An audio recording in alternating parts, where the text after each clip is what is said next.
Hey everybody, and welcome back to an exciting episode of Indie Corner Radio. I'm your host, Jonathan Moody, and we've got the mid-season finale here. And of course, our mid-season finale guest is Bradley Stryker. How you doing, Bradley? I'm doing good, man. How are you? I'm doing fantastic. I'm so excited. I think we've been trying to do this for like I don't know how long, and then just things just keep happening, and then you're just like, hey, let's do it, you know, these times, and I'm like, let's do it. Let's get this over with. Not over with like that, And but let the punishment be done with. It's the way I work better that way, man. I'm completely always spontaneous. I'm not very good at like I schedule so like when I schedule something, it just basically means that I'm going to get a job that's going to put me to work that day. yeah. Well, I'm a little scared because I'm talking to Sheriff Wilkins, from Yes, you are. Devil in Ohio, and when I saw you, I was like in the show, you're Sure, you're a sure. little intimidating, to be honest, or what were you Well, gonna say? it's funny you say that because you know, uh, the character specifically had some traits, if you will, that I had to quickly figure out. And one of them was that everybody inside of the cult was like-minded in the way we thought. And the way that the short story is constructed, I don't know how much research you ever did on it, but it's a true story, right? Those people had done a very good job of isolating themselves because they had the financial resources to create a county and the whole thing. So then they had one sheriff in that county that basically scared everybody from driving through that county. So nobody did. But he was also the only conduit to the outside world. Right, So because he's the he only was one who like leaves, right? Goes correct. And outside. so when I would leave, the reason you saw such stillness and like well, I mean the darkness was just because of the way the guy thinks, but the way he was always so still and things is because he was very calculated, but he also thought at all times that he was talking to somebody that was like an infidel. Because everybody outside of the way that we thought is completely lost. Right, like And you have so to be in the group to yeah, I totally get that. yeah, So when you're his talking to like Emily Deschanel, which I mean, that's just yeah, period. Being in a scene with her, I'm sure was pretty amazing. it was. Period. Yeah. Or the police officer, Alex, when you're like with those two guys, like period, most of the time, it's just like, I mean, I felt like that dynamic there. Well, he's always calculating and looking for the one-upsmanship, and he loves the game of it all, the chess of it all, right? That's part of his with all of them. That was part of the game, especially with those two, because they're the two dealt with the most. He just really liked the game of it. So sitting there and looking somebody in the eyes, thinking they're beneath you, and then also just going, I know, figuring out what they need, and then figuring out how to get what I want still, and then also entertaining them, their ideas and their needs enough that I'll get what I want before I leave.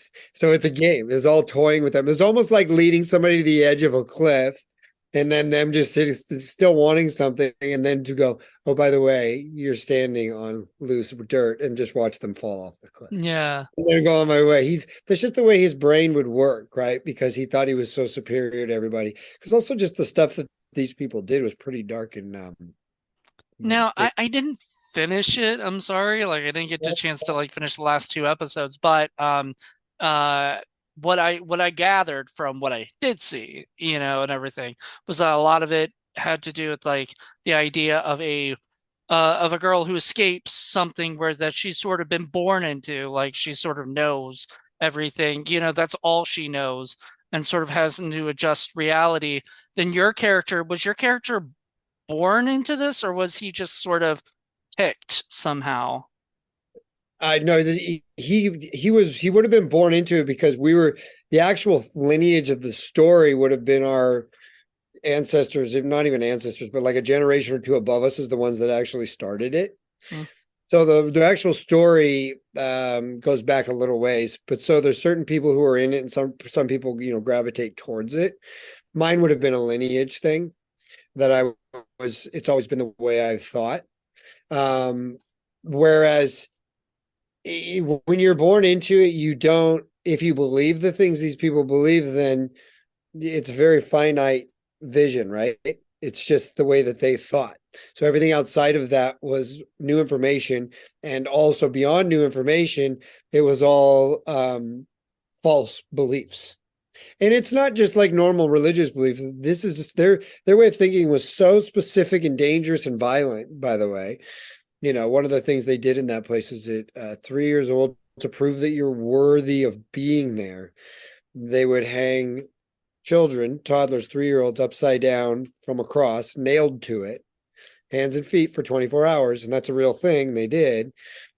And so they did it so you could prove your worth. So if you see pictures of the real people, everybody, and I mean everybody, man, woman, child,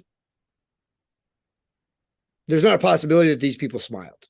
Do you know what I mean? Right. Like life was about pain and anger. And they were taught the beliefs of the devil is their guiding light and all this stuff. And The it comes, grantor of wishes, as they call them. I mean, the actual story is pretty crazy because the guy who was their leader from generations before killed his brother in front of this community of people who were all starving because they kept buying cheap land when America was being established and not being able to grow anything. So the people were starving and getting diseases and dying.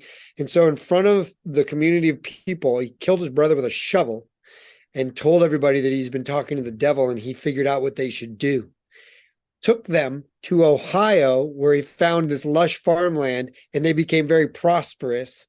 And because of all of that, these people thought, oh, obviously this guy knows what he's talking about. He just led us to their promised land. And it became so lucrative for them that they got a government thing for the war. And they sold corn and pork to the U.S. military, became wealthy, hired a lawyer, established their county, which is then comes to our story, correct? Yeah. So after all these generations and all the proof, if you will, that we come from higher thinking, there you go. And so the young woman that does escape is born into it, and she's like, "What is this? This is ridiculous."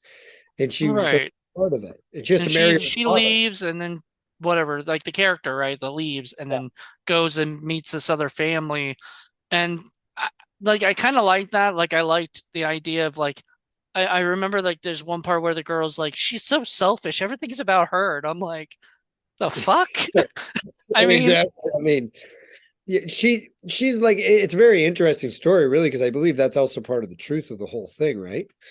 yeah. And if you think about like beliefs that people in your family might have had, let's say 100 years ago, to flash forward to now, they've changed, right? Hmm. But when you're talking about extreme thinking like this, if you buy in and nothing changes, then it's 100% facts, right? Hmm. Even if you start to question a tiny bit, then it becomes impossible to be part of that community because that community didn't allow you to question anything. So even just going, do I really have to marry my own dad was too much. You know what I Right. mean? And that's like absurd thinking in the community. And so she becomes this person that leaves. And so it wasn't like she wanted to go, go and listen to hip hop music and go to a school dance. She just Right. didn't want to marry her dad. Yeah, like You what know, was it Malachi says to Noah at one point, your sister's always been a like a free thinker, or whatever. Always thought for herself, which now that you're saying that, that totally makes sense for that because like she thought for herself, nobody else in the family seems to think for themselves like that, or whatever. I it's love that. interesting.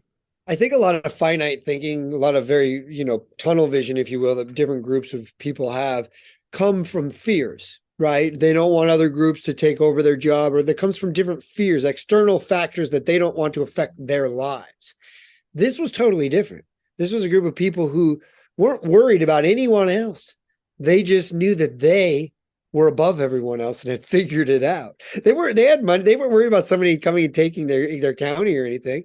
They were just more about we're above the rest of you people. You people are infidels. You're little simple peoples. And I found that to be so intriguing because like if you do a lot of research on these things, most of the time you start to discover people that are very sort of finite thinkers, and they can't think outside of that because they're really scared if they do, they'll have to accept other people to be part of the world that they live in. And then they risk things like, like jobs and money and things like that. And that's what terrifies them to thinking like this. Now, before you auditioned, were you familiar with this story at all? Not at all. Not at So all. that's cool. I So when just you auditioned, though, did you give the performance that you gave now, or do you think it was a different performance than that? No, I think reason I got the job is that I knew that he was the sheriff of the cult. And so my brain was able to deduce the one fact that he was probably the only person, because I knew enough information to know that he was the contact to the outside world. So he had to be malleable. He had to be able to walk into a room and be like, hi. A lot of the people in that situation, those people couldn't even look at another person outside of it because they would have been weird. It would have been too weird to them, right? Mm-hmm. The world's so small. So he had to be the one that could look somebody in the eyes. What I decided not to do with him, which is why I think maybe the job sort of came my way, is I decided not to make him fully a normal human being outside, right? So instead of him being like, hey man, how are you? He would be more of like, hi, how are you? Yeah, like He's still very controlled and calm, but he was also nice. yeah, almost. I mean, not robotic, but sort of like more stern and more, Just you more know, plotting, but like also like able to do that. But I didn't think that it would be smart to take him as far as to be more like Bradley in the real world, because then the disconnect would be so far from his real world, his real life, that now you're turning him into some sort of like wild chameleon who would probably be running the cult instead of being part of it. exactly. And I like that. I saw your character, like you were there during like rituals, and so you're there with the cult helping them out any way they need, because you're the only law enforcement, right? Like you were it, That's that's it. all they needed was you. In the real story, what they used to do is like if you went speeding through their county, let's say you were 5 miles over the speed limit and I pulled you over, we'd throw you in jail for the night. Yeah, like the turn signal or whatever, right? This is you turn signal. Anything. So people just went around it. They're like, don't drive through there. There's this crazy sheriff guy in there who will just arrest you for being inside. And also, people, the rumors of what's going on in there exist. So, like, you really want to drive through a place where it's that dark and creepy? So people would just go around it and they wouldn't be bothered. It was a really smart way for them to buy their own privacy because that's what they did. So, okay, well, we talked a lot about this right now. We'll probably come back to the Devil in Oh, Ohio, good. Yeah. but I do want to get into like your background. Like, how did you get started in this business? It's a long story, but I can make it short. I was in college. And in college, and when I was at college and university, in the end, I went to 6 different schools, finished in 4 years, just because that's the way my brain works. I found a way to do too much all at once. And in that time, I was studying exercise and nutrition kinesiology, and I discovered that as much as I like that, and I'm an exercise person, and I like to move, I didn't want to spend my life doing that. That was more of a hobby thing, not a profession that I was going to want to go into. And so once I crossed off like physical therapy and athletic trainer from that list, were the other two sort of disciplines you can do. I was like, what do I want to do? And I ended up going to New York for a summer and being introduced to the world of like print work and commercials, and then acting classes became part of that because they exist there. So I took a couple of these really weird, fun acting classes, which now I've done a million of, but then I didn't have any idea, right? And I'm like, this is very intriguing. And I was like, I think I want to try this. And I was between my junior and senior year. And I called my mom and I said, Mom, I'm going to stay in New York. I'm not going back to college. I was in college in San Diego. And my mom's very smart. Oh, okay, that's fine. She calls me the next day and goes, hey, I just wanted to make sure you understood how much you owe for your college loans. It's like, when she started giving it, I was like, oh great, I owe all that money and I got no diploma. So the next day I called her back again. This is all in the course of 48 hours. I called her and I said, yeah, I'm gonna go back. She goes, oh really? Oh, okay. If you want, completely manipulating me. So then when I went back, I ended up taking a elective drama class at San Diego State. And that was a fluke too, if I'm being honest, because I was fulfilling all the requirements from my that I needed, and I still needed one elective, but I wasn't going to do it for a semester back. And one of my classes got canceled, and I was working 30 hours a week in a restaurant and taking time and a half, a full load, and then another half a load at school. And so I couldn't not have a class at this specific hour. So I came out, walked across the little, what do they call it, the plaza or whatever at the university there, and then went into a drama class. And the teacher's like, you can't be in this class. There's like 15 people trying, or there was 35 people trying to crash it the first day, and then it whittled down every day, and there was two of us that just never left. Mm. And we weren't even in the class, and we'd been going You're for like like six auditing the weeks. class or whatever, right? Yeah, for 6 weeks. She's like, fine, you're in the class. I was like, oh, thanks. But in that particular class, I ended up falling in love with it. And so I knew I was going to try and pursue what I do now. And the day I graduated, I didn't walk at graduation or any of that. Wasn't my jam. I got in my car, packed up my stuff, and I drove to Los Angeles and lived in LA for a decade before I ever lived anywhere else. And just from day one, just started jamming, just started going. It was a different world then though too, and you can make a better living doing commercials.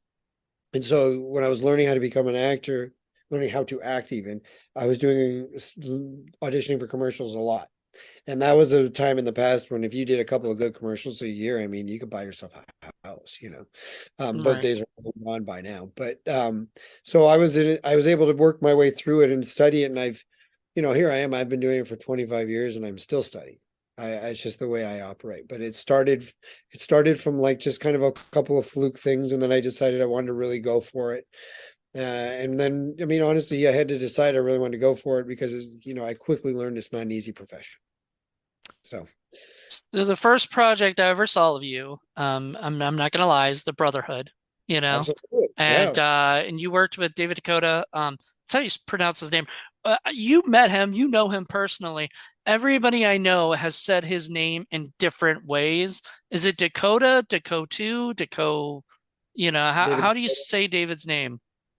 it depends. He would say Dakota. Dakota? Yeah, Dakota. David Dakota. Dakota. Okay. Yeah. Okay. But he goes by David Dakota. That's fine. Okay. He's not going to be crazy about it. But it's funny because he and I became good friends.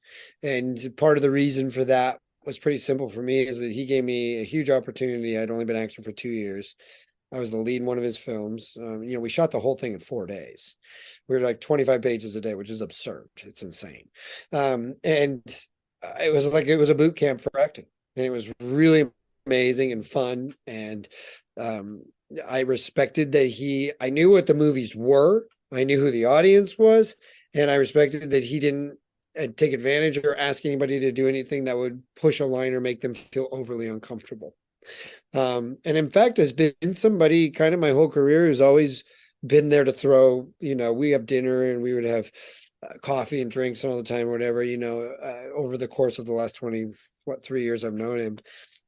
And he's always giving advice about like, Bradley, don't you give it away. Don't you, and he's like, the boys are still going to come for you. You need to be careful. And I was like, he was just very genuine about it. Because over the course of his career, I mean, how many movies has he done now? 300 or 400? Yeah, He I was thinking three or 4 billion. It seems like you see it.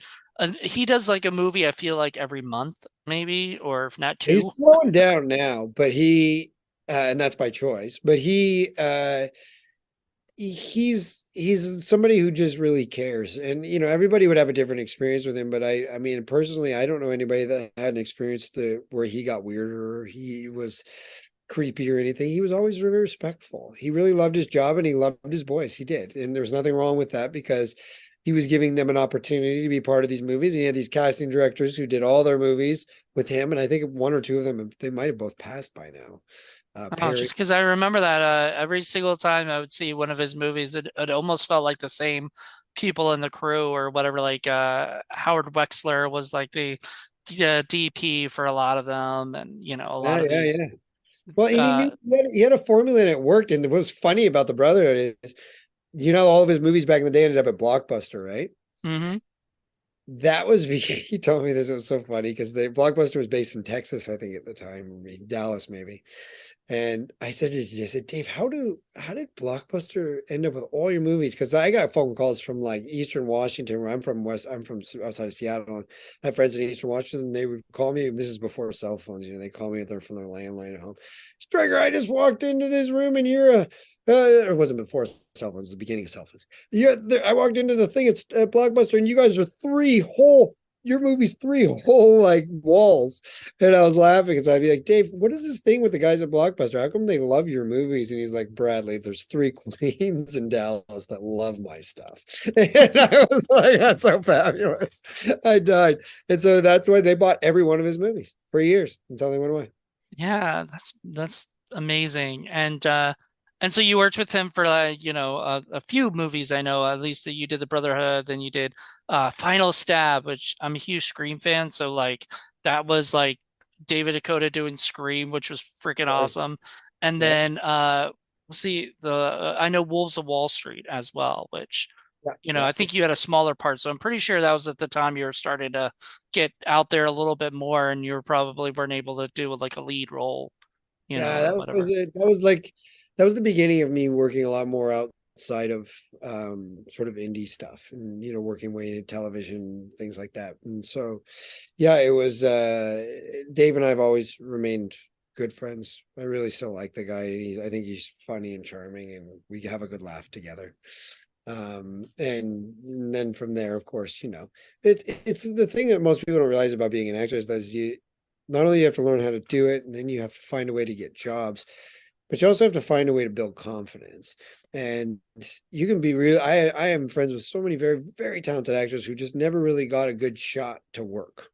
And so they didn't get to build that confidence, and that little thing kind of stops the career from ever going. So Dave provided that thing where it's like, 2 years into doing it, you go, well, I can be the lead in a movie. I already did it. Hmm. So as you're working your way to become a lead in a much bigger movie, you have this belief in the back of your head that it's possible. Whereas if it never happened for you, it would seem like this mysterious thing that just happens to other people. And I think Dave applied that, afforded us that little bit of psychology, which was really, I've always been grateful for. Yeah. And so I always thought you were, I don't know if you are you ever like, did you ever live in Canada? Because you've done a lot of films and television in Canada. So, Well, so I ended up after a decade in LA, I ended up going up to Canada and meeting my now wife up there. And so I am now a dual citizen essentially between Canada and the US, and she is as well. And so yeah, we work a lot up there and work a lot. Yeah, I mean, really we work everywhere now. It's like LA, New York, you name it. The only real Atlanta probably, As I say, that's that's the only market we haven't really cracked much yet is Atlanta. wow. But Canada keeps us very busy. I'm a huge fan of all things Vancouver and Canadian, really, but I really respect and appreciate they have a smaller community. So there's a lot more work to go around. And so there's a bit more of genuine support for each other. There's a bit more of like when somebody gets the gig and it's your buddy going, dude, good job, man. That's amazing. As opposed to it being a little bit more of the LA thing. Oh, that's great. I'm super excited for you. Yeah, but then they're gonna go stab you in the back. Yeah, or they Yeah, just don't want to talk to you for about 2 months because they're a bit pissed off you got it, not them. I Um, know. which is just, and listen, there's 360 what 336 million people in the US, something like that, and there's 36 million in Canada. So the extra 300 million creates that energy, and I can't fault it because I'm an American, born and raised, through and through, and I understand how much harder we have to fight for things. So I also understand how it's a little bit harder to not for it not to be you. And then when you're in a place where there's enough for everyone, it's just easier. But I think that I got very lucky And most people make the joke, you meet a Canadian, they get to their green card in the US, they're like, oh, they married you for your green card. And I was like, nobody thinks about it the other way. Like maybe I married her for my green card up there. And it's actually kind of true because it's been a blessing in disguise, and it's allowed me to be part of what I think is a very special community as well. So, you got to work on like Smallville, and stuff like that. I mean, uh, that's got to be, I mean, playing. You played Deadshot, if I'm correct. Correct. Yeah, Yeah. I was the actual first dead shot, which is funny. Most people don't know that. I was the first time they turned it into a human. yeah. So there you go.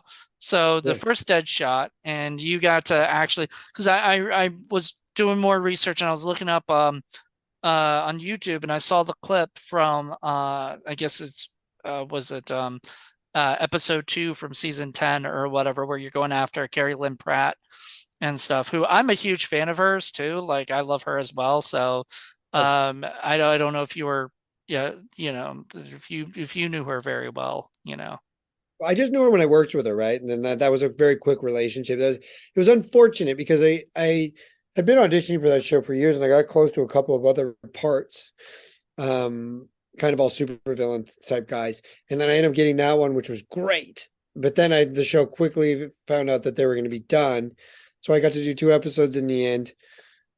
And then it was funny because then they rebooted everything through Arrow the very next year, and I was teaching acting at the time as well, and I coached one of my students on this part for Deadshot. That then went to my buddy, to one of my students. Who he was a really nice guy. It was great, and he was perfect for it. But it was really funny because I was like, I just had this part. They're completely changing the character to a new thing, like not a sort of cowboy guy, instead more of like a square jawed, handsome sniper guy with tattoos. I think it was. And I was like, oh man, I was like, this is so funny. It's so because and they're the guys that make these shows, they're like, we just started playing with Deadshot. We want to keep him around. And then they were like, but we're starting a new thing, so we need all new people. So then we'll just revamp it and keep them. And so it was just not good timing on my part. Well, I mean, you were on an episode of Arrow, but I don't know. Did you play a villain on that? None, and on that one, I actually ended up being a guy who was that was the stuck in a loop episode, like the Groundhog Day one, where we did like 3 or 4 versions of the same story. And I was the guy robbing something in that. That was getting, Okay.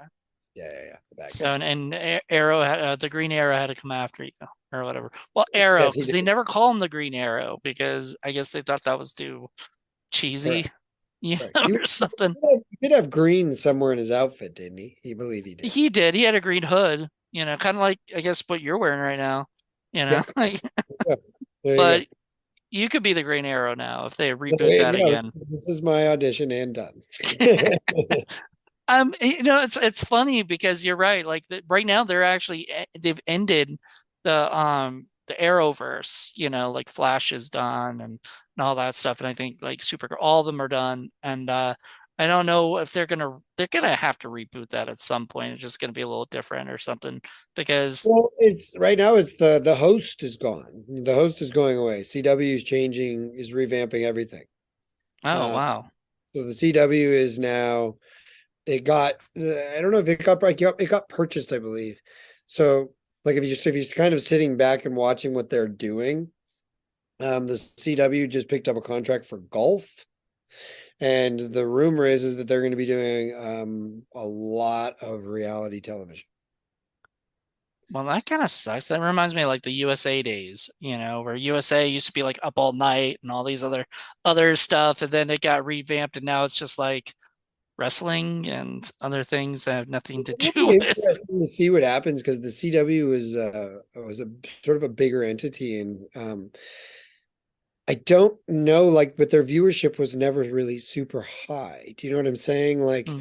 I'm sure all of the Arrowverse, as you call it, will come back in some capacity, but I mean, with all these different apps and streamers and things, it'll just be somewhere different.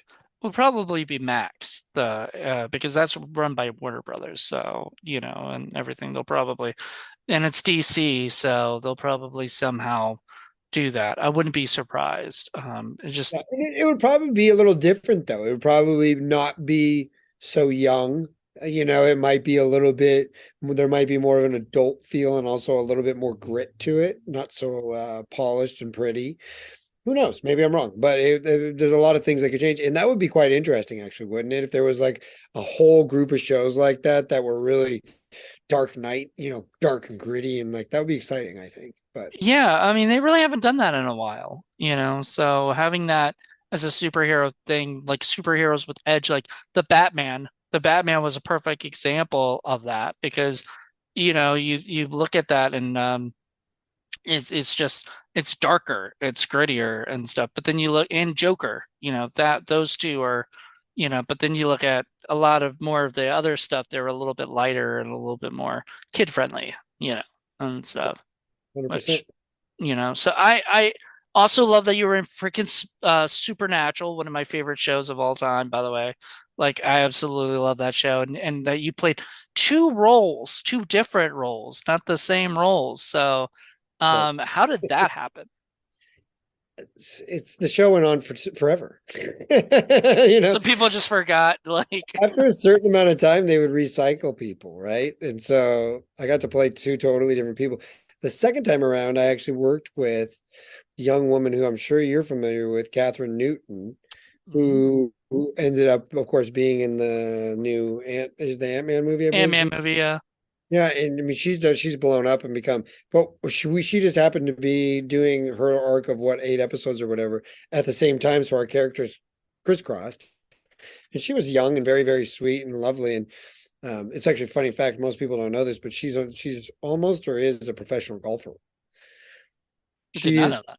she is such a good golfer. It's shocking. She can drive the ball so far. Did It you was play like golf with her? no, her and Jared, no, Jensen. Her and Jensen were driving balls, which apparently they did at the end of every day into the water. We were right on a river, and it was crazy because she was blasting the ball. She's this tiny little thing, and she was at that time, I think she might have been 15 or something. And I was like, "What is happening?" Is Yeah, is Jensen a golfer? yeah. I mean, I don't know that of course, yeah, he is. He's got enough money to do it. I just don't know how much time he has.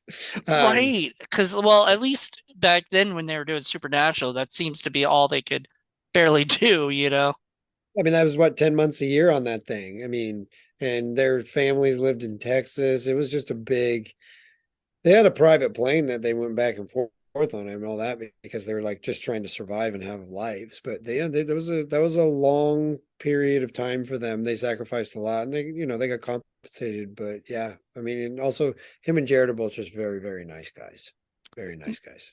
Yeah, I've never heard a bad thing about either one of those guys, ever, so I can And sort of that's see that. And it's one of those Jensen was, there's oh, certain go there's ahead. certain times there's certain times when you meet somebody that you have this preconceived notion where you're kind of like I don't want to say you don't want them to be good people, but when you walk into a room and there's these two 6'3" strapping dudes that are just absolutely stunning, you kind of like maybe they're dicks at least so that nobody likes them. You're like, Right. no, no, they're also so nice, and you're like, they're just better. So they win. Moving on. And yeah, well, that's how it really should be, but it's not the case. Like you said, like most of the time, you probably think, oh, they're probably dicks, and then either they are, and stuff, or they're just, Sometimes you meet people and you're like, wow, some people are a lot. yeah. Yeah, But doing those two roles, I mean, did you have a lot of fun? Was it something like on set, like just being on there was a great time? I had a great time. And it's all, I call it the trickle down, right? So whoever's show it is, Jared and Jensen's show, um, whoever's at the top oftentimes determines the energy of how the show goes. So if you end up on a show where somebody's very difficult and angry and they just don't care, they don't learn their lines, or there's a million different versions of the person who's not fun to work with.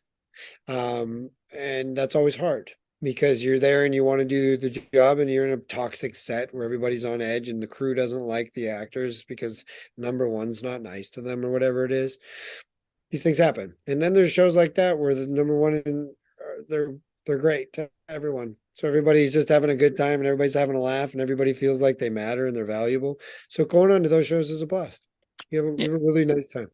Yeah, you see all the like outtakes of them just acting goofy and being silly and just having a good time and that to me like you considering it's not really a comedy, you see that more in comedies, but it's not a comedy. It's more where everything's being taken very seriously, and everything. There is comedy in it throughout, which I think is what kept me going for the show, period, was like that I would laugh enough, and stuff enough, be engaged in what was going on. It's not just, oh, we're going to try to scare you. Because I think the first season was a little bit more scary. Then it got a little bit more fun and more goofy and more, Sure. Yeah. whatever. And I It like was, that. yeah, easy, fun show to work on. Always a good time. Nothing bad to say about it. Yeah. So let's talk about your like audition process. Like, do you have anything that you do to prepare to get ready for an audition?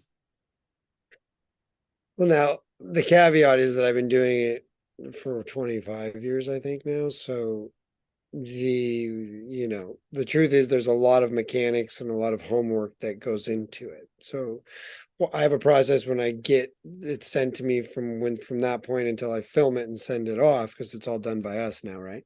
That's a certain sort of process, but what goes into the subconscious of all that is a lot of years of just learning and training. So one of the best ways for me to explain it is that you know the work that I do on Monday, Tuesday, and Wednesday will inform the audition I get on Friday that I send on Saturday. But Monday, Tuesday, and Wednesday had nothing to do with that, but it's all acting. I call it like acting gym work, right? The workouts that informs it. So the best way for me is to say, like, I realized when I was in my 20s, and I was like, in your 20s in Hollywood, a lot of what's going on is like a modeling contest. The best looking people win. And so it's not because the truth is that most people don't really know what they're doing. So Right. it's like there's a very small group of people who are studied theater and grew up in it and they're amazing and they'll work. And then there's the rest of us trying to figure it out. And so then it comes down to, well, like, who's easier to look at? And then you hire those people. So I was like, oh, for me to work a lot in this business, I'm going to have to become very good at my job. So one of the things I did is I just started studying a lot every week, all the time, study, become better, better, better, better. And here I am 25 years later, and I still every Tuesday go to my group and I call it my gym. I go to my gym and we work out. I go to my gym and we work out. I go to my gym and we work out. All of that is what makes everything I do from getting the audition to sending it off happen. So the actual process of it is no different than anybody else. You get it, you read it a few times, you highlight it, you write down all your stuff you need to write down for your work. Get ready to do it. You figure out the blocking of it. You set up your camera. You film it with your friend or for me, my wife, and then send it off. And then I pretend it never existed and move on to the next thing, or I move on to life. Being a dad again. And so everything that happens again on Tuesdays or on Monday, Tuesday, Wednesday informs everything that happens for the auditions in there. And then you send it off. But for me, it's about the preparation that happens weekly, not just about like, oh, I got it. Now I'll start working. That's really, I've always think of it in terms of sports athlete, like an athletic sort of event. So if you think of somebody like a LeBron James or a Kobe Bryant, two of the best that have ever played their game. Or you think about a Michael Jordan, who's the best that's ever played the game. And you hear the stories about this, they're all the same. They worked harder than everybody else. They showed up first and they left last. They did 5 extra workouts each week more than anybody else. And so people will say to me, like, why are you still doing your acting gym every Tuesday? And I'm like, staying sharp. You know what I mean? Like Yeah. to do keeping myself ready to go in shape, staying in shape. And then they'll be like, I just don't get it, but don't you know what you're doing? And I'm like, let me rephrase the way you think about it. If you didn't go to the gym for a year, what would you look like? You probably wouldn't look like a stud. If Right. you go to the gym 3 to 5 times a week for a year, what are you going to look like? Probably going to look pretty good. You can be in pretty good shape, right? Using that one metaphor, people go, oh, that's interesting. I was like, so when I step in front of the camera, I'm the guy that's in pretty good shape. And so that's easier for the audience to relate to. There's all these different things that come from it, right? But it's about really just staying on top of it always. And so first you want to sprint, get the big job, get paid, and then figure your life out, right? I'm a lifer in this. I love it. It's what I love doing. And so for me, it's a marathon, slow and steady. Just keep going, slow and steady, but also never getting to a point where I'm like, I know what I'm doing. I'm going to leave it alone now. I'm more of the kind of person who's like, yeah, I know what I'm doing, but I wonder if there's a play out there that'd be very hard for me to do. And then if I find that play, like, well, how can I get that play going and spend the next 6 months really busting my ass and then coming out on the other side of that, a different person, different actor. So that's a long answer to a short question, but that's the It's truth. no, it's a fair thing. I love your thought process of like I just send it out and and don't you don't worry about whether or not you got the part. You just use it as like, well, that's out there if whatever happens. But are there any ones that like are there any jobs that you're just like, man, I really hope I get this job, you know? Pretty much most of them, but um, there's been a few very very good jobs that eluded me, for sure. But the thing I will tell you this, and this is something I realized years ago, is if you're auditioning to get work, then being an actor is an awful profession. It's the worst profession because if you're successful, that you're still going to fail 95% of the time, maybe 98% of the time. It's just the way the business goes. You don't get most. But if you're all you want from it is like I reframe my way of thinking. So when I get the sides and I get it, I go, wow, I get to play this character. That's interesting. I don't say I hope I get to play this character when they hire me. I don't care about that. I have no control over that. I'm 6'1". If they want a guy that's 5'5", I'm not getting the job. Do you know what I Mhm. mean? If they want an Asian man or an Indian man or an African American man, I don't get the job. So I don't get to think about that part. That part's not about, I have no control over that. So why would I worry about it? But they gave me this opportunity to play this character, and that's kind of exciting. This character is going to be fun. Let's see what we can do with him. So I dive in for the next 2 days and really pull it apart and put it, oh, this will be great. And then I'll do that. Okay, here we go. And I live it out. And then when I'm done and I send it off, I was like, man, that was a good time. I had a really good time playing that guy. What do I do next? Moving on, because my job there ends and I have no control over it after that. So if I put any sort of time and energy into the, oh my gosh, I hope it happens part, then all I'm going to do is create a world in which I'm going to be very unhappy and frustrated. So I choose not to. Is there times when I'm like, oh, I really hope that one works out, and I think about it a couple times for the next week? Yeah, of course there is. Or it goes incredibly well, and I'm like, oh, that would be so great to get that job. Of course there is. But I don't hold on to it. And also ultimately that's why work begets work. So if I'm busy, which is right now I'm busy, and I'm so blessed to be busy and at this time when it's really slow. I just finished one movie, and that's why I forgot last time. I had this break, and then I go start another one tomorrow. Um, when I'm working, it's easier to get another job because I honestly I don't have time to think about anything. Like I do all the work, I send it off, and I don't have time to think. I got to go back to set and figure out how to play the guy I'm playing again. But what's this scene? Um, that's why I feel like work really begets work a lot in this business because when you send it off, you don't harp about it in your brain and do that thing where you create energy that pushes it away from you, right? If you also think about just the logical way, if you're somebody who really desperately wants to get married, let's say, and you go to a bar on Friday night and you walk in there and you're like, oh, I really hope I can find my partner tonight. You're not finding a partner. You're not going to find anything. They're going to be so far away. If you go into that bar going, I hope the last thing I find is a partner, and I just want to have a good time tonight. People are going to be drawn to you, and they're going to be like, "Ooh, we should hang." I don't know. I'm busy, man. Ooh, that's even more exciting Right. because you're not pushing it away with that desperation, right? It's Yeah. just, again, it's another sort of anecdote that's kind of logical to me. That's why How I Met Your Mother took 10 seasons before they actually brought Ted to his wife, because it took 10 years or whatever of him, whatever. And I don't know if you ever watched the show or not, or did you ever, you weren't a part of it, right? You weren't a part of that Oh no, no, I show. didn't do that. And I only watched a little bit at the beginning, and then I got busy. So Yeah. Yeah. Do you get time to watch TV much? yes, but very, like my limitations on watching stuff is more about being a husband and a father. So, I'm gonna go pick up my son from school here in a little bit, and that'll be the rest of my night until they'll read him stories and put him to bed, and then I'll be with my wife, and then that'll be our time. And So my limitations are that. But like my wife and I are just, right now because I was away working, we just spent the last 2 days tearing through all the Succession we hadn't seen, and we're obsessed with it.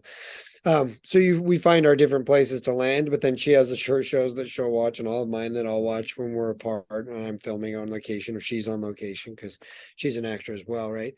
Um, because I mean, not only do I act, I'm also a writer and director, and so I like to study other shows to see what ideas are coming up and go, oh man, this is interesting. And I'm always taking notes in my journal about things. And I often have to watch a show too because I get an audition for a show that's been around for 3 years, and I go, I've never seen this show. What is this? I just did it like 3 weeks ago for this. I think it was Snowfall or something, and I was watching, and I was like, what is this show? I love it. It's been around forever. I never watched it, and became quickly obsessed with it. But that came because I was needed to study the tone of it for an audition I was doing. Yeah.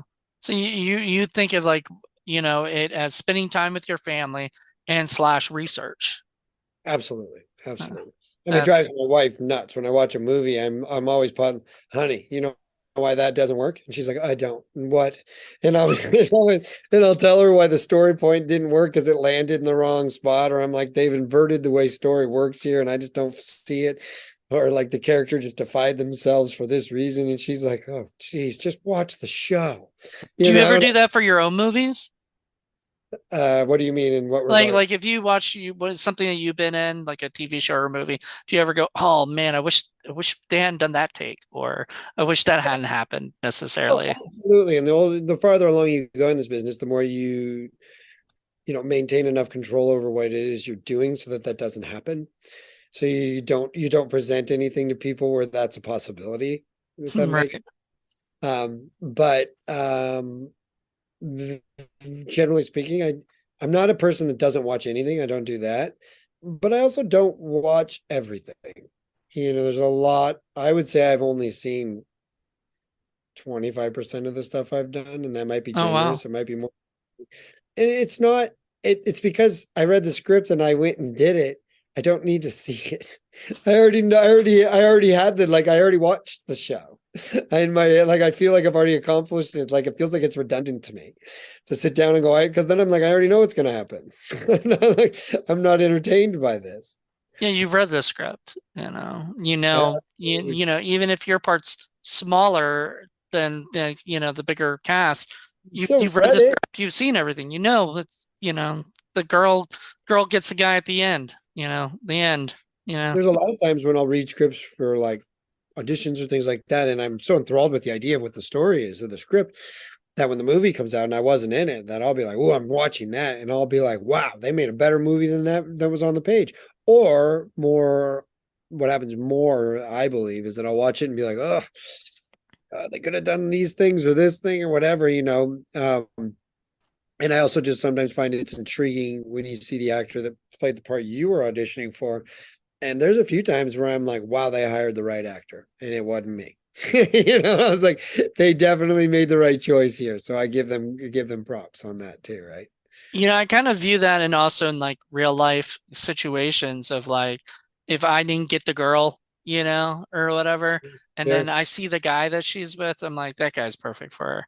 Or if the guy's an asshole, then I'm like, well, she missed out, Like, so it's kind of like that, I guess, with Also, think of it in terms of think of it in terms of like relationships or even for me for like auditioning for TV shows or whatever else. There's a lot of people on the planet. So, so like just because you didn't get the one doesn't mean that there ain't going to be thousands more. And I feel that way about acting stuff too. Like when the jobs that I really want don't come my way, there going to be another opportunity soon for another good one. So don't get caught up. I think as sort of younger actors or people younger to the business get so caught up on that one magical thing. Oh, it's the new Lord of the Rings, Game of Thrones thing or whatever. And I'm like, it'd be great to get that part. You're not wrong, but you're going to be okay if you don't get it. yeah. You just have to rewire your brain around it. And that comes just from being around for a long time. Well, I mean, I see a lot of people in the indie scene because, that's where I'm at, but see a lot of them, a lot of actors who get really bummed out when they don't when they lose out a part.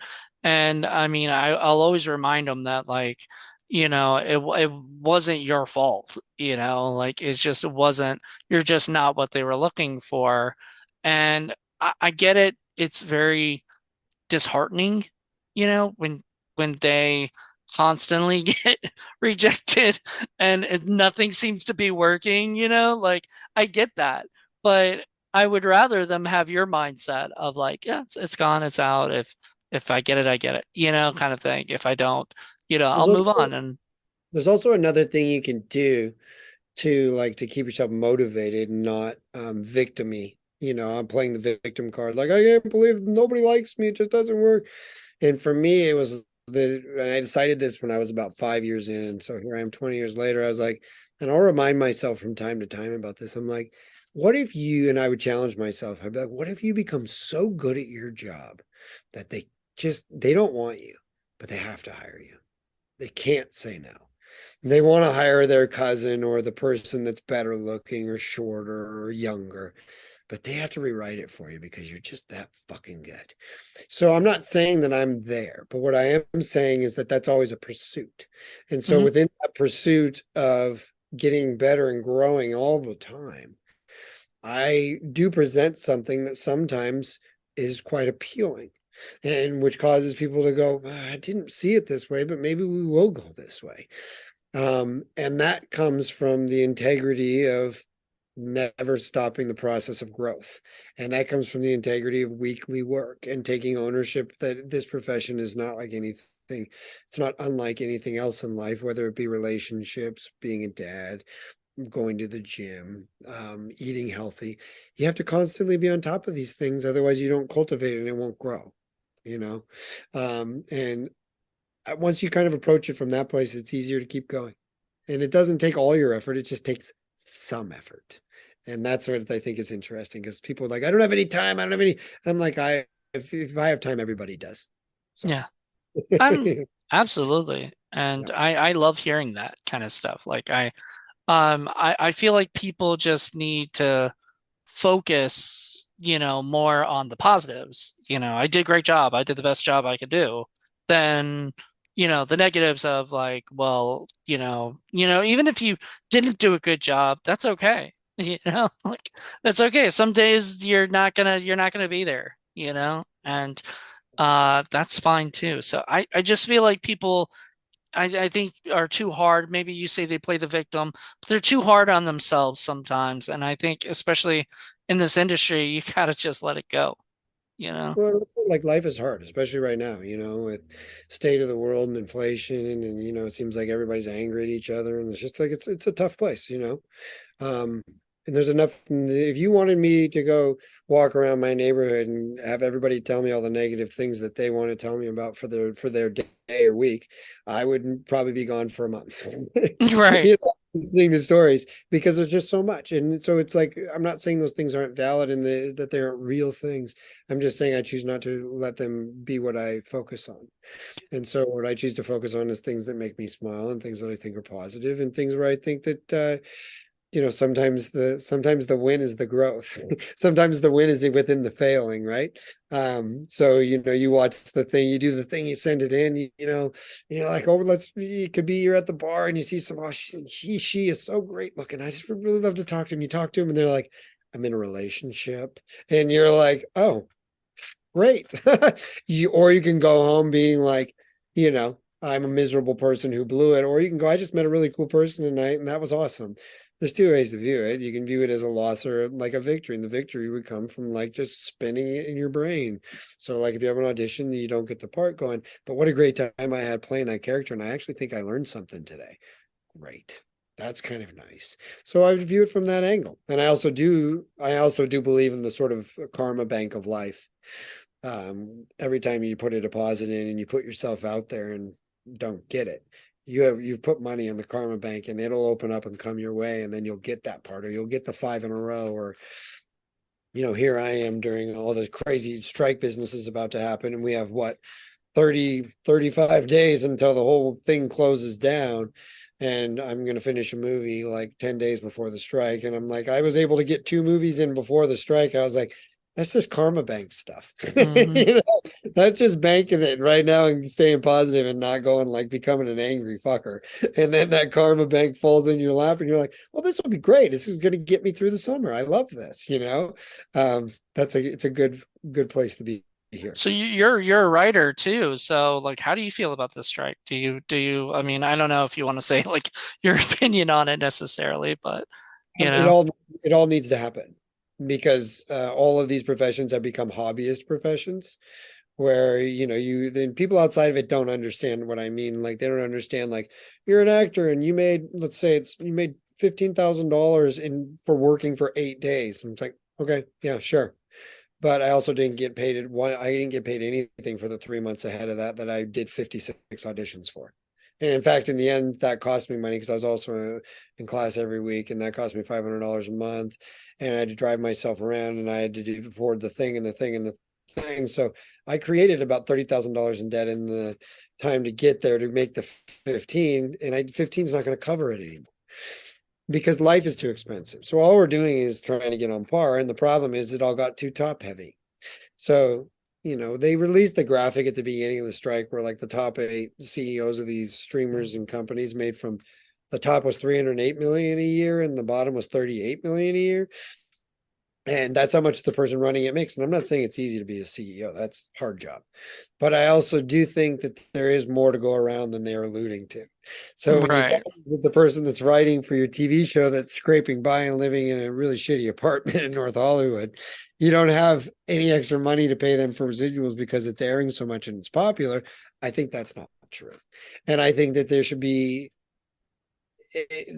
some sort of equality, right? Hmm. Uh, it's also like I think of it from the blue collar actor perspective, not from like the perspective of The Rock or whoever that makes 20 million every movie.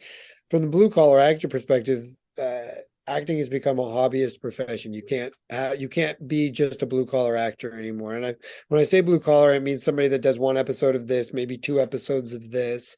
Maybe they do an independent movie over here. Maybe they do another thing over here. I'm not talking about the people that are on the show every week. Those people are making a nice living.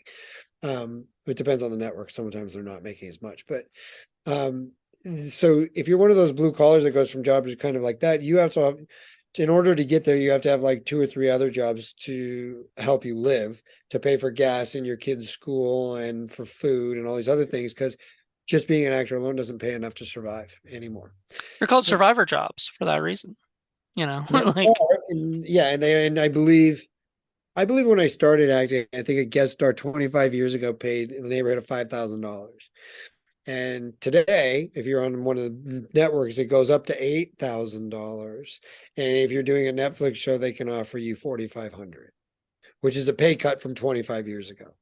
So wow. if you do the math on it, you're like, this is not matching inflation, even remotely close. Used to be a good job, not a good job anymore. Got to fix it. It's broken. There's a little bit too much of looking at the people in front of the camera and the people that write the shows and looking at them and going, you're replaceable. I don't need you. And with writers, I'm like, you do need them. If they didn't write this content, you wouldn't have a bit in industry. And so I believe they're going to get there. They're going to get a lot of what they're asking for because they're too important.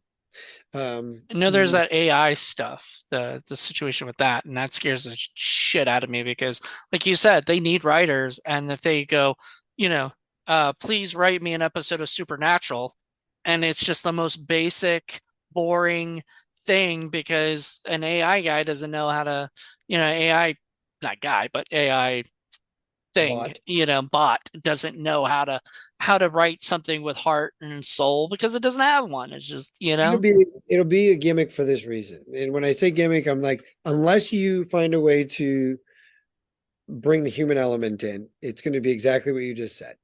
It doesn't understand human emotion. It doesn't understand the truth of situations. It can write dialogue that's right. It can do perfect structure, but it will not make, they won't put in the human element that makes us go, what is that? It just won't happen. It's impossible. It'll make robotic stories that hmm feel robotic and they feel like, because I mean, I've been writing for so long, I'll read a script and I'll be like, yeah, the mechanics are perfect, but I feel nothing. If I don't feel anything, I don't care. If I don't, hmm so It'll happen. We'll watch a bunch of movies that were made by robots, and everybody will be like, I don't know if I get it. So what one of the things that was proposed that a peer writer will hate is that the robot writes it and then they hire a writer to make it a human story. Do you know what I'm saying? So Mm, you provided you with the structure and all that, and then for the next 2 or 3 months, a human will morph it. So a peer writer from like Toes Up will hate this idea. It's going to be that would become, I can see that becoming a thing, but I can't see the pure robotic stories being getting anywhere. I think we'll watch a couple of them and we'll be so disconnected and care so little that it'll go away. But it'll happen for a minute because the gimmick will. It'll be exciting to see what a computer came up with. Do you know what I mean? Also, if you think of it this way, like there's computer algorithms or whatever that are the best chess players on planet Earth, right? hmm So there's also people that play chess, and they're the best on the planet Earth.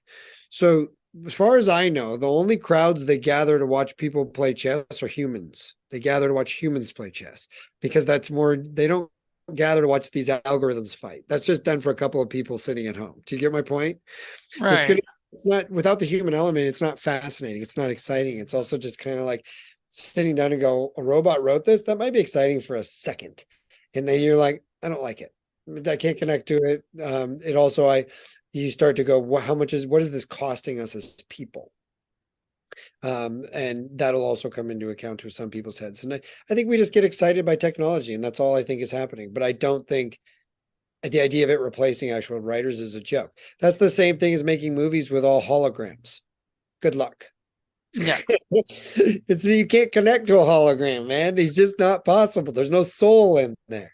I mean, I think that's the thing though, like you were saying earlier that like, it was the fascination that we have because like when freaking Tupac came on, came Yep. back to life, Yep. for was it Coachella or something, one of Yes. those things. This is big Yes. events. They were like people are like, "Oh my God, he's back alive." Or Star Wars bringing all these characters like Grand Moff Tarkin back to life, and stuff like that. And you're like, that's that's amazing, like that can It was happen. So fascinating. scary. Totally fascinating. But that's all it was. Then Yeah, we all watched it for 2 weeks. We watched it endlessly. And then now we don't give a shit. yeah, because like the problem being is that like we want people, we want to see these people. We don't want to see robots. So I Let get me it. how many movies have you seen with Marlon Brando or James Dean in the last 2 years? Um, New movies. well, I mean, it's been a while, but I like, maybe Godfather, somewhat No, no, recently. I mean new ones that were just Oh, made. not that I know of. None. None, because none have been made. Guess what we could do right now? We could put them in a movie. 100% we could put them in a movie. Why haven't they been in a movie yet? Then that doesn't make any sense. If we're all so excited about the hologrammy wild AI animation thing, then why aren't we watching movies with them in it? Because nobody really wants it. That's why. Hmm. It's scary on paper. I got terrified when I realized that could happen. And then it was like it was all on paper because there's people that have the money to make it happen, but they're like, I don't want to do that for some reason because they know we don't want it. There's the end of the conversation. I agree. I agree. So that's great. And I love that. I love that you were able to get a movie before the strike happened and everything and get that stuff because that was what everybody was worried about was like, if this strike happens, it's gonna be a while and a lot of people are gonna be out of work for a bit. And then I'm not sure, but I'm sure that because of the Writers Guild having that strike, that SAG, I know their contract's up in June, so there's that talk. So I'm like, oh God, there's more possibly coming. And I'm like, but that's the DGA just got upset recently, so like there's a lot of this coming where we're just like the unions are fighting back and for good reason, and so I'm very I hope it happy all for goes. that. I hope it all happens. I do too. I mean, Um, we need to make a living again. We deserve it. Absolutely. You're talking about before it was like way more, you got paid more than the streamers are allowing you guys to, and it's kind of not This is not cool. an easy job. It's not an easy profession, mentally or physically or just emotionally. It's very difficult. And I'm not saying we're like, soldiers at war. I'm not saying that at all. I'm just saying it's not an easy profession. But to pay us as if we're always replaceable is insulting because it's a Hmm. hard profession and it takes a long time to learn how to do it. And the people that do it well need to get paid well. And I'm not talking about just the people at the very top. I'm talking about all the people that support the people at the top. Because there's a show like Succession where you have a lot of supporting actors in that show that are wonderful actors and they deserve to get a pay raise. They do. I really need to watch this session. I haven't seen it yet. Like it's just there's been so much to watch, and a lot of times I do reviews. So like a lot of times I'm just watching movies I review. Then I Yep. watch, like lately it's just been like watching like Law and Order or something, because it's just simple to just watch all those episodes, on one day or whatever. But Totally get it. I totally get it. yeah. Well, I Yep. want to thank you so much. Before we go, I have one couple of little questions and then I'll Sure. let you go. But first of all, what do you think was your favorite role that you've ever played? So I can't have a favorite because I've done too many. Um, but I can have some highlights. One of my ones that always jumps into my head because it was a sort of a turning point was when I played Skipjack on the Lizzie Borden Chronicles, Oh, nice. which was the Christina Ricci Cole Hauser show. And that's just because I did a show. I did, I think, 6 episodes of it. My mom, of course, called everybody and told him he's going to be on the show. And one of her friends called him and goes, I watched the show. I'm so sorry. And my mom goes, why are you sorry? Well, because Bradley wasn't in the show. And she goes, he's in 6 episodes. He's in a ton of the show. What are you talking about? She goes, no, he wasn't. I watched the show. She goes, he plays Skipjack. And she goes back and goes, I didn't even recognize it. Nice. I was like, that's the highest compliment for me, right? So I was like, okay, I'll take that one. That one a feather in my cap there. And to be honest, just like some of the later jobs I've done, I really had fun in Devil in Ohio. Um, I did a movie called Crawl Space that I really enjoyed playing this character Sterling, and that one just came out as a Paramount film. I was the bad guy in that one. And then my wife and I and some very good friends made a movie at the very end of the pandemic called Sheltering Season, which it's out in the US and it's coming out in Canada, I think next. That was a movie I wrote and directed and acted in, and that was also something that are kind of close to the heart there as well. And then of course there's always the things if I want to think more macro, like I had a really good time playing Deadshot. You know what I mean? He Right. was a lot of fun. They made him look so cool. So that there's things like that as well. So there is a lot though. There's a lot to choose from. All right. Well, this kind of goes into that like thing of like what is a role that you really, really want to play that you haven't gotten a chance to play yet? I've played so many different types of people that I don't know. I think one of the roles there, something that I'd like to grapple with, like just sort of circumstantially, would be sort of somebody with a sort of chronic PTSD would be intriguing to me, or somebody that's in and out of some sort of drug addiction psychosis. That's actually there's a movie I wrote called The Confession that we're looking to make, which would be a character like the one that's a lead in that'll be played by somebody yeah, higher up the flagpole than me, which is fine because I'm going to direct it. But um characters, the more complex the character, the more I'm drawn to it. I just played a serial killer in my last movie, and I had a really good time playing this guy because it was so much work to find a way his brain worked. Um, so it's the more layers that I can sort of play with that I'm intrigued by. So it's really more about what the writer's done.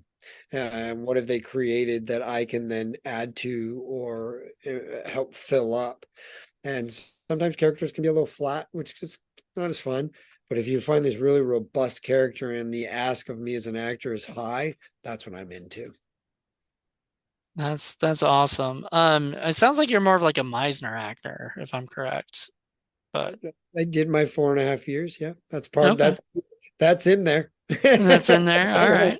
There's a big trunk. There's a big trunk I just to get towed around my tool bag, if you will. That I Okay. Okay. So you kind of like do multiple. acting. I take from many, many places. I don't Uh, believe I'm not a purist. Not at all. Not at all. So my last question is, do you have micro goals and macro goals in your life? Do you have like things you want to do now as opposed to what you want to do? Like, what's like your end goal, basically? It's funny because I love what I do so much that most of my current goals are more wrapped around my family. My son's only 7 years old. Um, it's about learning how to do that well, and providing for them. So there's that. That's a sort of micro goal. Micro goal two is to stay on the path to getting access to playing more interesting parts, which has all been going very well for me for the last few years. And that just means to kind of keep the nose down and keep going.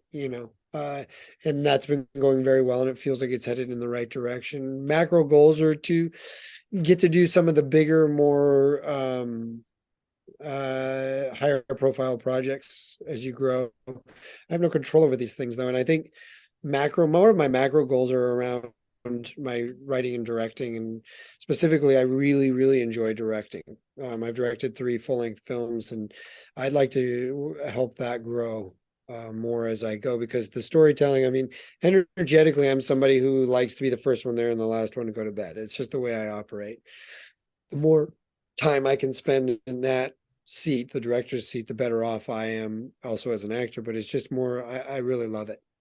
And so there's a lot more goals I have in that regards, in terms of like what I want to do in terms of telling stories and filling up what's possible there. I'm a real firm believer in honesty and truth, and helping other actors to facilitate telling a story and fulfilling that with their truth is something I really enjoy. Like if you watch any of my movies that I directed, the one thing you'll come out of it saying is, wow, those actors are good. And that's just because I've spent so much time learning how to do it myself that I make sure that they look incredible. And that, that feels right. That feels right to me. And also I get pretty empowered when we have a film, the sheltering season one I was talking about, where it just got nominated for a bunch of awards. And one of the things that I was so excited about was that 4 of the actors in the film got nominated for awards. And that to me is very exciting, because it was like, oh, good. Because that means people are registering what I'm doing, and they're seeing that truth in there, which is nice. Well, thank you so much. I hope more people check out Devil in Ohio and everything that you've been in. I mean, a lot of it's on Netflix, as people can check out a lot of your work already. And I think the Brotherhood movies, I'm not sure, but I think they were on Tubi at one point, so I'm not sure they still Also, are or not. between Paramount Plus and Showtime in the States, there's a ton of these Paramount movies that are coming out, and I've done like 7 of them. So those are findable as well, like Crawl Space and Dangerous Games and some other ones. So if you just kind of look, you'll find a lot more stuff. Well, do you have any social media accounts you want to plug or anything Yeah, like that? everything is me, Bradley Stryker. So just look up Bradley Stryker and you can find you, Don't do right? the, don't do the Twitter or TikTok, so it's mostly on Instagram. But yeah, you can find me just at my name, at Bradley Stryker. It's easy. Real quick, do you like enjoy doing, social media stuff, or do you feel like you're more focused on doing stuff that's, not focused on your phone? I understand the enjoyment of social media. The problem is that it's tragically unhealthy for us. And the minute I started to realize, the Surgeon General of the United States just announced that it's a problem for teenagers, right? He gave a public health warning about it, like last week, and I was like, see, this is where I knew we were headed. And I have a child, and so what I know is the day he wants to sign up for Instagram, he's essentially asking for me to take him to the local mini mart and buy him a carton of Marlboro Reds. Right. The craziest part is it might be better for me to introduce him to smoking than social media, which is insane, because the research is starting to lean that way. So do I enjoy it? No, I understand all of the fun things about it. Yes. And I love keeping up with people, but it's not my jam, because I also think it's ruining a lot of people's lives. And therefore I lose the joy in it sometimes, because I think a lot of what's on there is not real. Yeah. Um, it's just the truth, right? I Yeah. mean, and that's part of the You can what lie on social media. anytime you want, It's and it's whatever. creating a world in which a lot of people feel inferior, and I find that to be too bad. Yeah. Yeah. Well, once again, thank you so much. This has been a pleasure chatting with you and everything. And I think the audience got a lot out of this, and whatnot. I'm gonna finish the rest of Still in Ohio tonight because I was really into it. And I was like, damn it, I wish I had like done this earlier, but Sure, sure. it's been a lot of times. So I really really was into it. Can't wait to see where your character ends up, and whatnot. But Sure. everybody else, check that stuff out and check out all of Bradley's social media that he might not post much on. you know, It's funny because I post maybe once a week because I use them for business, so you'll see stuff. you'll see stuff, but only Yeah. the stuff he needs you to see, part of that. So Yeah. thank you guys so much for joining us. Join us in a couple months when we'll be back. Until then, everybody, bye.